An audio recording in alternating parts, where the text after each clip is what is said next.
When the Secure Act was passed, it changed a lot of rules that come into play when you inherit a retirement account. So, what kind of beneficiary are you?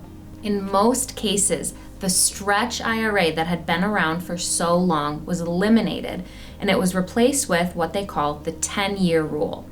Now, the 10-year comes into play for most 401ks, 403bs, 457s, and IRAs. So let's take a look at the 3 different beneficiary categories that now exist.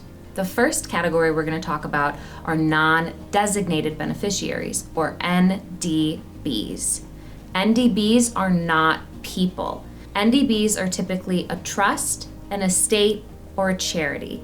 And when one of these 3 inherit a retirement account, the assets will most likely be required to go through probate. Non-eligible designated beneficiaries is the second category. This is the category that we see children, grandchildren, and siblings most commonly fall into, and this is where that 10-year rule is really going to come into play. If you fall into this category and the person that you inherited from had already started their RMDs, their required minimum distributions, then between years 1 and 9, every single year you are required to take their RMD out, and by year 10, the entire account has to be emptied. Strategic liquidation is super important for people that inherit within this category because of the taxable implications. Now, if you take just the RMD out every single year, you're going to have a bigger taxable implication during year 10. Some people like to spread it out evenly over the course of those 10 years.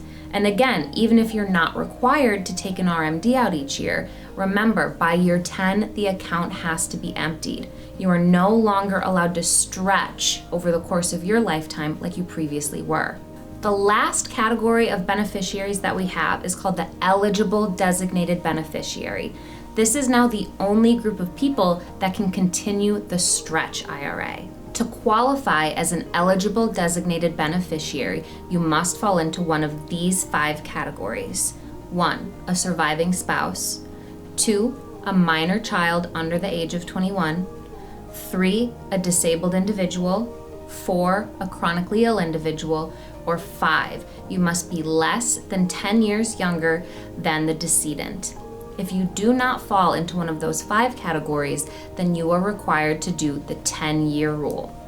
It's super important to know what kind of beneficiary you are when it comes to inheriting these retirement accounts because the rules have changed. If you inherit a retirement account, it is so important to understand what kind of beneficiary you are and the rules that go along with it.